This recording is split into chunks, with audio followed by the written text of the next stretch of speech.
1999 was a strange year for horror. You had the Blair Witch Project convincing millions of people that shaky cameras and sticks tied together with string was the height of terror. Then you had The Sixth Sense, which was squeezing just the last bit of true acting brilliance out of Bruce Willis's hairline. And then, lurking in the shadows, you had House on Haunted Hill, a remake that nobody asked for, nobody needed, nobody wanted, and yet somehow everybody rented from Blockbuster at least once. This is not a classy movie. This is not a subtle movie. This is not... It's not a good movie. This is not a movie that you put on when you are trying to impress someone with your taste. No. This is a loud, neon-lit, nu metal carnival ride masquerading as a haunted house story. It's fucking trash. It is pure, beautiful, uncut, unadulterated trash. I love it, if you can't tell, because I love it because sometimes what you need isn't a carefully crafted art house exploration of grief. Sometimes all you need is Geoffrey Rush with a moustache so powerful it could kill a man, Famke Janssen plotting murder like she's ordering fucking cocktails, and Chris Kattan playing a slightly toned down version of Chris Kattan. This is not horror that creeps under your skin. This is horror that just slaps you in the face repeatedly whilst yelling boo, boo, boo in your ear until you have no choice but to laugh or cry. And in the pantheon of late 90s dumb horror movies, House on Haunted Hill is it's a fucking monument. To understand this film, you need to understand the insanity behind its creation. Dark Castle Entertainment, which has been brought up before on this channel. A studio literally founded by Robert Zemeckis, Joel Silver, for the specific purpose of remaking William Castle movies. Back to the Future's Robert Zemeckis. Apparently after Contact, he thought, you know what humanity needs? A gaudy remake of a 1959 gimmick movie. And Joel Silver, never one to back down from a bad idea, he said, fuck yes, let's do it. William Castle, for the uninitiated, he was basically the P.T. Barnum of horror cinema. He didn't just make movies, he made gimmicks. He put buzzers in the theatre seats. He gave out fucking insurance policies in case you died of fright during the movie. If you died of fright, he promised to pay for your funeral for anyone that died of horror. That kind of shit. He basically turned the going to the movies into a carnival stunt. And House on Haunted Hill, the 1959 version, was one of his crown jewels. Vincent Price, a haunted house, and a gimmick where a skeleton would literally fly over the audience during screenings. That's what he would do while you were sitting in the cinema. They had skeletons on like pulley systems that during the movie they would go woo, and it would that kind of shit. Do you know what I mean? Very, very. You get what I'm saying. That is the DNA that Dark Castle wanted to update and bring in to the 2000s, to 1999, bring into the new 2000s. Instead of skeletons on strings though, they had fucking CGI smoke monsters and Marilyn Manson on the soundtrack. Is that not progress? If that's not fucking progress, what is? The film, it wastes no time in showing you exactly what kind of fucking roller coaster ride you have bought a ticket for. Literally. The opening scene, right, is well, there's a cold open with like some horrific shit going on in the mental asylum that will become House on Haunted Hill. But basically the opening scene is Stephen Price, Geoffrey Rush, Stephen Price, yeah, he owns a roller coaster park and he's showing off his new roller coaster. This isn't your scream for a couple of minutes and then throw up in the trash can afterwards kind of roller coaster. No. This one fakes a catastrophic malfunction mid-loop. A cart flies off the fucking track. People scream in like life-ending terror. An executive shits themselves, and then surprise! It's all a trick. It was a trick. It's just a bit of fun, bro. OSHA regulations, liability insurance, fuck that. This is 1999, motherfucker. Theme parks are lawless. It was the Wild West back then. Already, this is telling you everything you need to know about what's happening. This movie is a spectacle. It's not logical. If your first 5 minutes are a fake death roller coaster gag, you're not aiming for atmosphere. You're aiming for chaos. And chaos is exactly what comes. Let's talk cast. Because this ensemble is a fucking time capsule of late 90s casting directors who had actors on their fucking payroll that owed them money, basically. Geoffrey Rush is Stephen Price, the Vincent Price knockoff, our new Vincent Price. He's a sadistic amusement park mogul.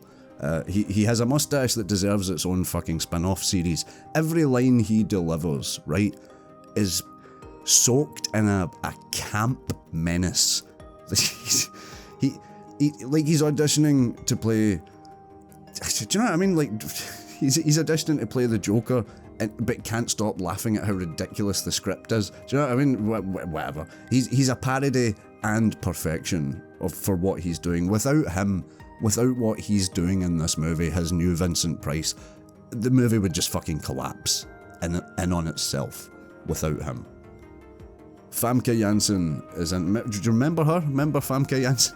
She plays Evelyn Stockard Price, his wife, Geoffrey Rush's wife, and nemesis, his equal in pettiness. Famke spends the entire film radiating "I'm going to kill my husband" energy. She's basically a fucking Bond villain, and she is a Bond villain actually, isn't she? Pretty sure she is.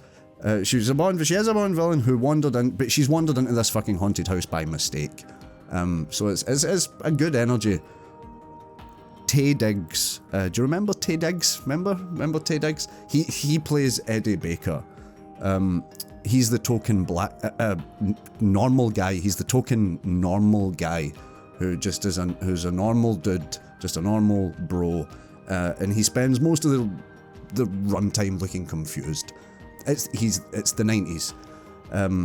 He's also black, by the way, which means he's a black guy in a 90s horror movie, so it could go either way, is basically the thing with him. In the script, he's a former baseball player or something, but honestly, he could have been a fucking plumber. It would have changed nothing. He exists to be handsome, to flirt with Ali Larter, and to maybe or maybe not survive. That's it.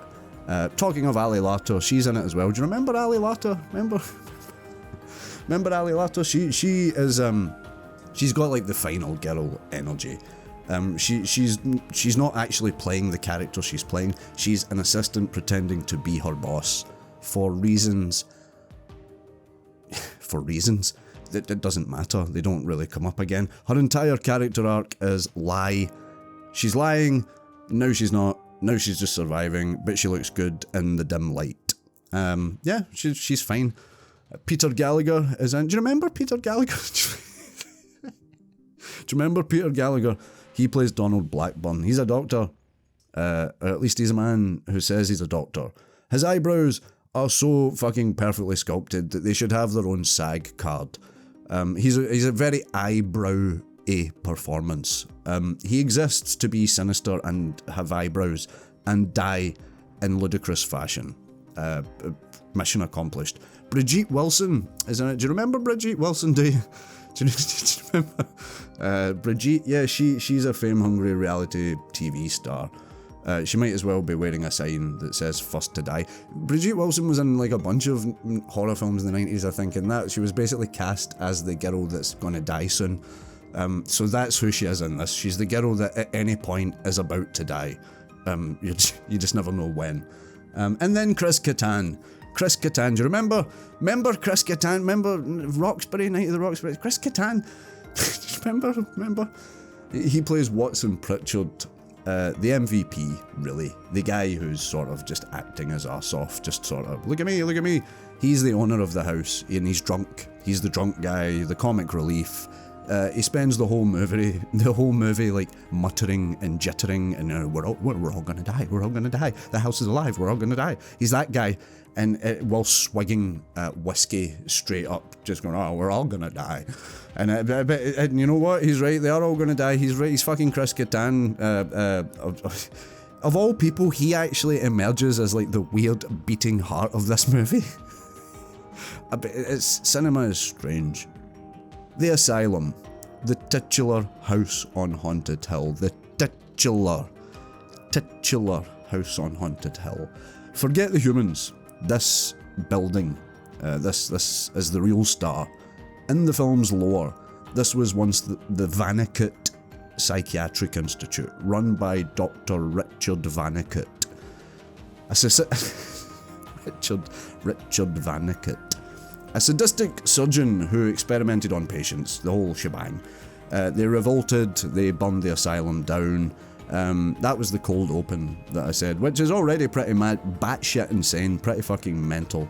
But just incidentally, who lets a man named fucking Vannicut run a fucking psychiatric hospital? That's like having fucking Dr. Cavity as your dentist. Do you know what I mean?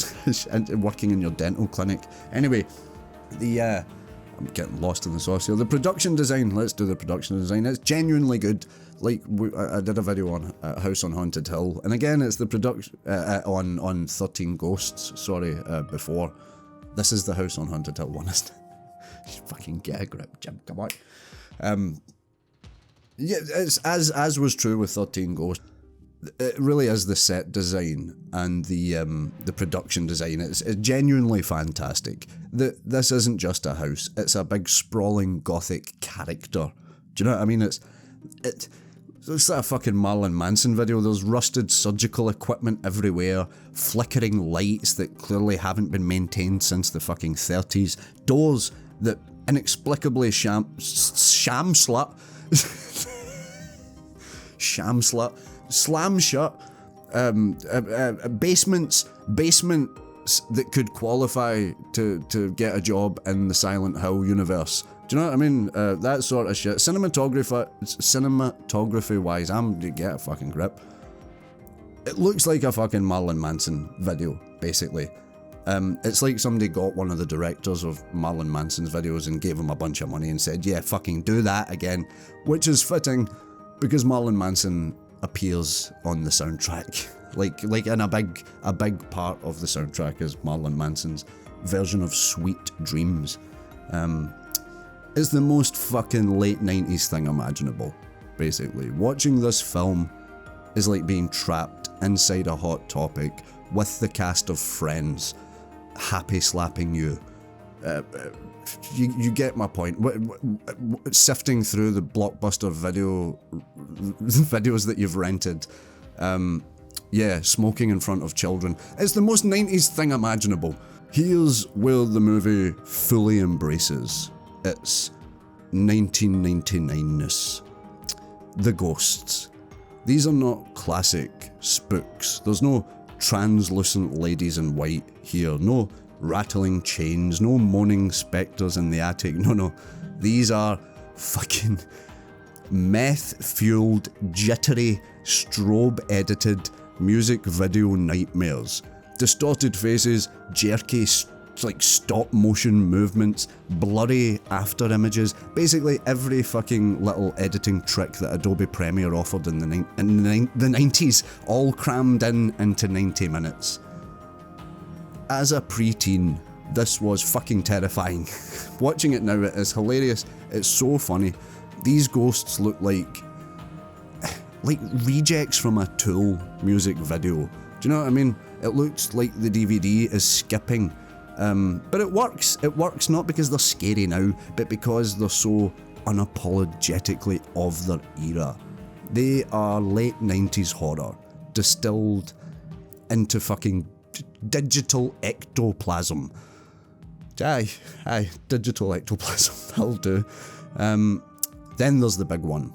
the big one, the darkness, the big ghost, the big boss ghost, the final boss of the ghosts. The darkness, the final boss of the ghosts is a cloud. It's a big black cloud. It's a big CGI smoke monster full of like screaming faces and writhing women, naked women's bodies and shit. Back in the day, it was fucking nightmare fuel. Today, it looks like a Windows 98 screensaver.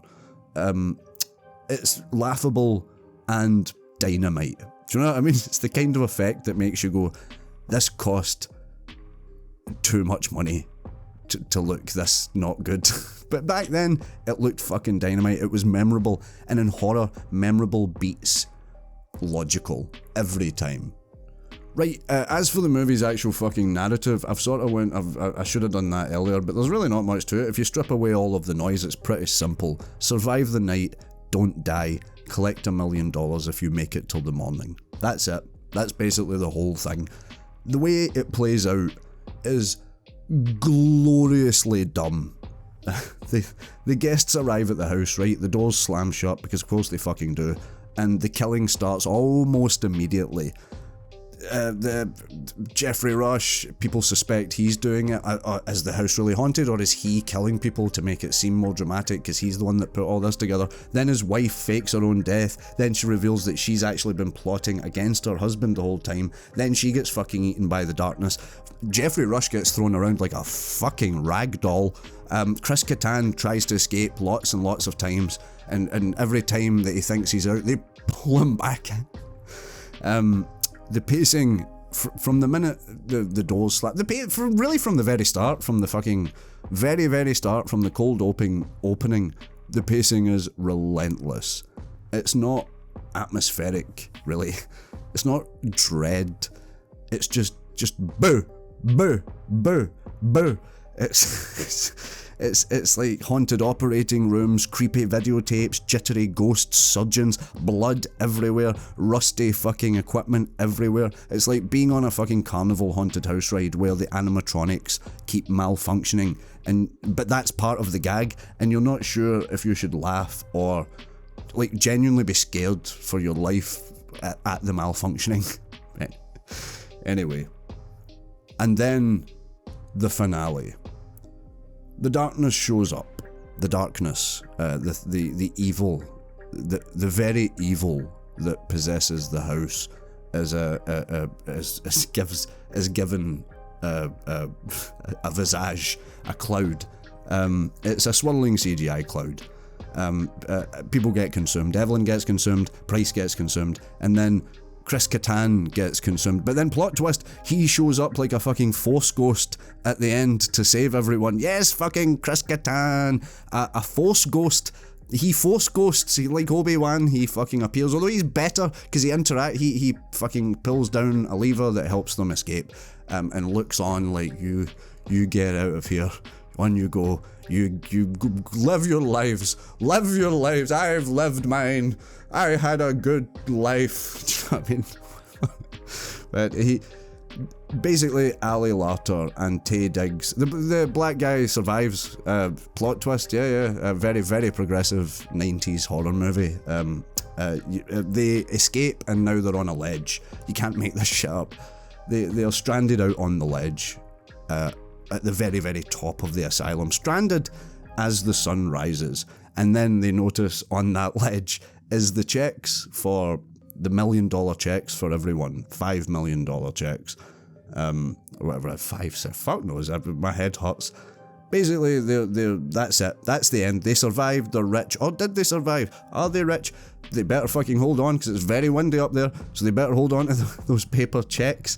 They're stuck on a ledge, they're waiting for the cleaning crew or whatever, and then they're going to order the most expensive fucking Uber in history. Uber hasn't even been invented yet, but anyway, it doesn't make fucking sense. Uber would have made more sense, just as much sense. It's abrupt, it's stupid, it's ridiculous, it's fucking perfect. Wouldn't have it any other way. So what did this movie leave behind? Surprisingly, quite a lot. Actually, you'll be surprised to hear it left behind quite a legacy. House on Haunted Hill was the first of the Dark Castle films. It actually made money. It made enough money to justify 13 ghosts. I have made my feelings on 13 Ghosts perfectly clear. It was bigger, dumber, and louder in every way. Ghost Ship, which, I mean, I guess I would do a video on Ghost Ship next. It was the best cold open of all fucking time, followed by the most boring 90 minutes you'll ever watch. A handful of other fucking glossy horror movies from the late 90s and the early 2000s kept the aesthetic alive. But House on Haunted Hill carved out its own weird cult following. People fucking remember this movie. They remember the roller coaster, the blood tank, the fucking darkness, Chris Kattan. They remember Geoffrey Rush hamming it up like he's being paid by the fucking moustache twirl. It might not be good, but it's memorable. And in horror, unforgettable is worth more than respectable, if you know what I mean. Looking back, it's clear that this movie couldn't exist today. Horror now is either fucking super cheap Blumhouse jump scares or A24 fucking 2-hour art house fucking dread theses. Nobody is making glossy, big budget haunted house movies anymore that look like fucking Marilyn Manson album covers. Nobody is hiring Oscar winners to play theme park modules with fucking legendary villainous mustaches. Nobody is giving Chris Kattan work anymore. maybe that's a loss. As stupid as this fucking film is, it's also unique. So, is House on Haunted Hill a masterpiece?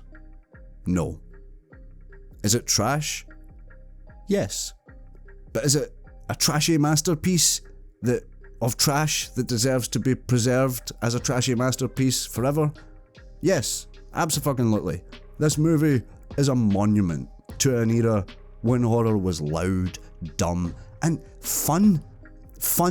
When it wasn't just the fucking Conjuring. That's the equivalent these days is like Insidious and The Conjuring. And yeah, I mean, like, they're just horror movies for people that don't like horror movies. You could argue that House on Haunted Hill isn't even really a fucking horror movie.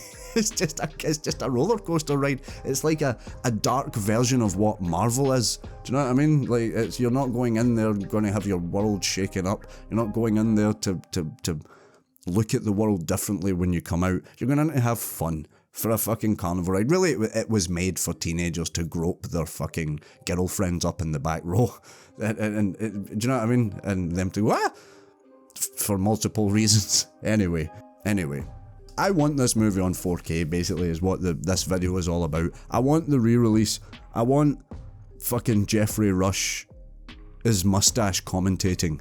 Do you know what I mean? I want a commentary track by Geoffrey Rush's mustache, and I want fucking Chris Kattan to explain on the commentary how it felt to single-handedly fucking give this movie energy whenever Geoffrey Rush wasn't on screen.